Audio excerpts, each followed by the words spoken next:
kerja, keluar dari rumah, jangan tidak berdoa, jangan mengandalkan usaha kita.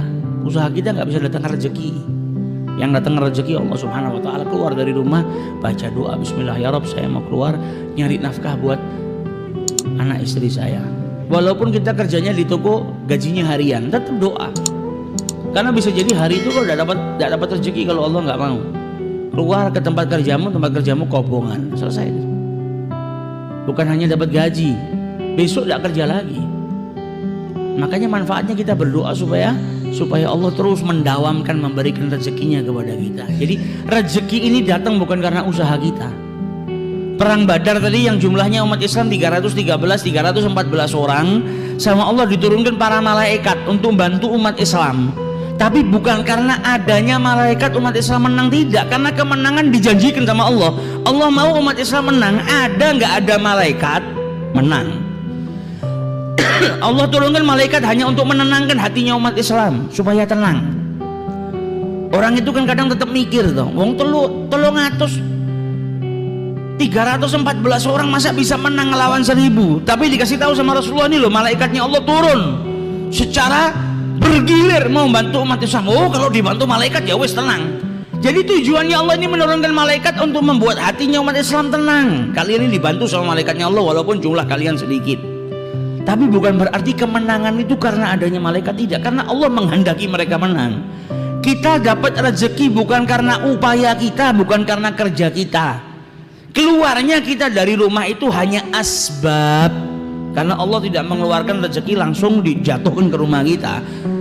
Asbab, kita layaknya manusia, ada ikhtiarnya, ada sebabnya untuk mengambil rezeki, ada skenarionya lah supaya keluar dari rumah ngambil rezekinya kita di luar rumah, kemudian dibawa pulang. Tapi bukan berarti ikhtiar kita dan asbab yang kita lakukan itu yang datang rezeki, tidak. Ada orang yang nggak pakai asbab, nggak pakai ikhtiar, duduk di rumah rezeki datang kok.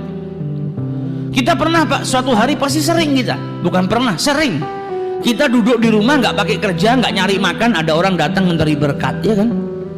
Berarti itu kan rezeki, nggak pakai ikhtiar, nggak pakai asbab. Ada orang datang nih, ada mitoni kayak ada berkah pengajian kayak dikirim ke rumah kita. Kadang duduk di rumah tiba-tiba ada tamu datang ngasih buah-buahan, padahal kita nggak ada ikhtiarnya. Nah ini rezeki daripada Allah Subhanahu Wa Taala.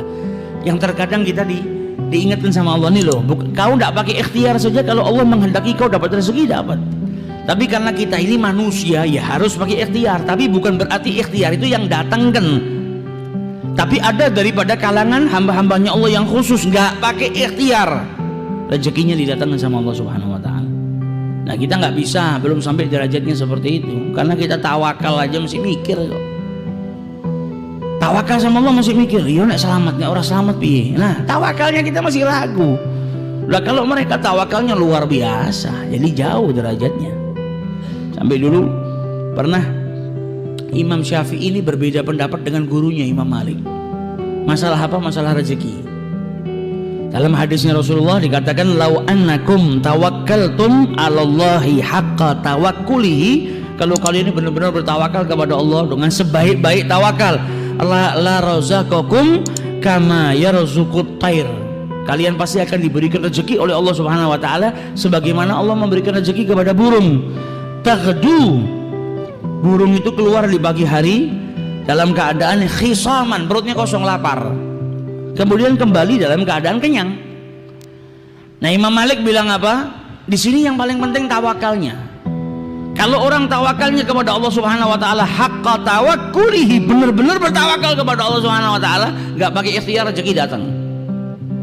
Imam Syafi'i bilang enggak, karena ada perbandingan seperti burung yang keluar di pagi hari dalam keadaan perutnya kosong, kembali dalam keadaan lapar. Berarti kan ada ikhtiarnya, keluar dulu dari rumah untuk cari pengisi perut. Ada perbedaan pendapat, tapi orang dulu kalau beda pendapat indah, nggak kayak orang sekarang berbeda pendapat kafir-kafiran, iya kan? Malah musuhan, malah mencaci satu sama yang lain. Perbedaan pendapat ini rahmah, jangan dirubah jadi balwa, bencana. Imam Syafi'i punya pendapat seperti ini, Imam Malik punya pendapat seperti ini. Akhirnya Imam Syafi'i keluar dari rumahnya Imam Malik sambil berpikir, masih belum puas dia. Enggak, orang cari rezeki harus ikhtiar. Ya benar. Pendapatnya Imam Syafi'i benar, pendapatnya Imam Malik juga benar. Terkadang ada orang tanpa berikhtiar dikirimkan rezekinya sama Allah Subhanahu wa taala ke rumah. Tapi kadang juga ada waktunya kita berikhtiar kepada Allah Subhanahu wa taala. Maka di tengah jalan Imam Syafi'i ketemu sama orang tua, mau bawa kurma 1 karung, ngangkat gak kuat, habis panen. Maka kata Imam Syafi'i, sini saya bantu. Dibantu sama Imam Syafi'i, dibawakan sampai ke rumahnya. Sampai di rumahnya, pemilik kurma tadi, karena sudah bantu, diambilkan kurma, diberikan kepada Imam Syafi'i. Ini kurma buat kau tadi sudah bantu saya. Maka diterima sama Al-Imam Syafi'i. Sambil dia teringat dengan pendapatnya nih, kalau saya tadi nggak ngangkatkan karung kurmanya orang tua ini, ya saya nggak dapat rezeki kurma ini. Tapi karena saya ngangkatkan, ada ikhtiar, saya dapat rezeki ini. Kembali dia ke rumah gurunya mau buktikan, sambil mau ngasih hadiah. Zaman dulu tuh santri kalau dapat kenikmatan yang pertama keinget siapa? Gurunya. Wah, ini saya dapat kurma, saya harus bagi dengan guru saya. Balik ke rumahnya Imam Malik, diberikan setengahnya buat Imam Malik, ini kurma buat engkau, ini kurma buat saya dapat rezeki tadi, kita bagi setengah, kata Imam Syafi'i. Kemudian diceritakan, ini tadi kalau saya nggak ngangkatkan ya saya nggak dapat. Kata Imam Malik apa? Engkau benar, saya juga benar. Saya nggak pakai keluar dari rumah, nggak pakai nguli, nggak pakai ngangkatkan 1 karung, datang sendiri ke rumah saya, kau bawa ke sini. Berarti kan saya benar, nggak pakai tawa, saya nggak pakai ikhtiar dapat kurmanya. Kau juga benar, kau nggak bisa dapatkan kurma ini kecuali kau dengan berikhtiar ngangkatkan kurma ini. Nah, ini indah. Satu punya pendapat seperti ini, satu punya pendapat seperti itu. Sampai dulu Ibrahim ibn Adham ketika di masa belajarnya, maka dia dulu seorang peniaga, berdagang. Ketika dia berdagang, di tengah-tengah padang pasir dia lihat ada seekor burung yang jatuh. Maka kemudian dia tunggu, ini kira-kira burung yang jatuh nggak bisa terbang lagi, kan dia butuh makan. Kira-kira rezekinya dikirim nggak sama Allah? Kalau sampai rezekinya dikirim sama Allah Subhanahu wa taala, padahal dia sudah nggak bisa terbang, dia di tengah padang pasir seperti ini, tapi tetap mendapatkan rezeki dari Allah. Besok saya berhenti kerja. Buat apa kerja? Kalau memang rezeki itu dihantarkan. Tapi kalau dia mati, ya sudah saya kerja terus. Kata Ibrahim bin Adham. Ternyata nggak lama dia duduk, dia liatin burung tadi. Ada burung datang, bawa makanan di mulutnya. Kemudian diberikan kepada burung yang cacat tadi, yang jatuh tadi. Maka dia ngeliat, ya Allah, walaupun dalam keadaan seperti ini Allah tetap mengirimkan rezekinya. Pulang ke rumah, dagangannya taruh gudang, dia tidak mau kerja lagi. Maka apa yang dia lakukan ini terdengar oleh Asyibli, orang soleh di zamannya Ibrahim bin Adham, walinya Allah. Dengar kalau Ibrahim bin Adham nggak mau kerja gara-gara ngelihat burung yang jatuh, dikasih makan sama burung yang lain, diantarkan, nggak perlu kerja. Maka didatangi sama Asyibli, ya Ibrahim, saya dengar anda sekarang nggak mau kerja karena kejadian yang anda lihat. Dia benar, jangan, tetap kerja, ikhtiar. Loh, saya nggak perlu ikhtiar, burung tadi saja sudah nggak bisa terbang aja masih dikasih rezekinya sama Allah Ta'ala. Buat apa saya harus berikhtiar? Toh nanti Allah juga ngirimkan rezekinya ke saya. Kata Asyibli, ya Ibrahim, kenapa engkau malah memilih burung yang lemah, nggak bisa terbang, dan hanya menunggu rezeki yang datang dari burung yang dimasukkan ke dalam mulutnya? Jadilah engkau burung yang kuat, yang datang bawa makanan, memberikan kepada burung-burung yang lemah tadi yang tidak bisa terbang.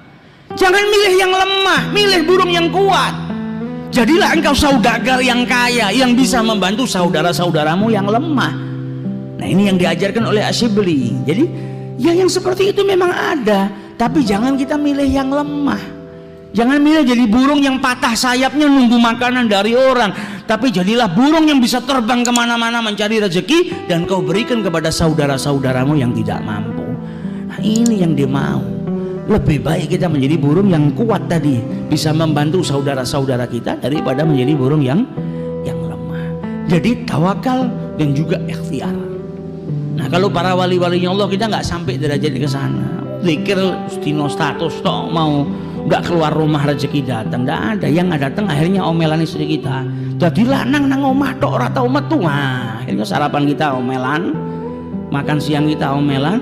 Kayak orang yang dulu datang ke kiai ngeluh, "Kiai, saya tahu tuh Islam itu khutbah Jumat itu kan seminggu sekali. Lah kok istri saya tiap pagi sampai malam khutbah terus, nggak pernah berhenti. Lah kui salahmu. Lah kamu yang nggak didik istrimu, kamu yang nggak nyari nafkah, ya akhirnya mulai dari pagi sampai malam khutbah Jumat istrimu.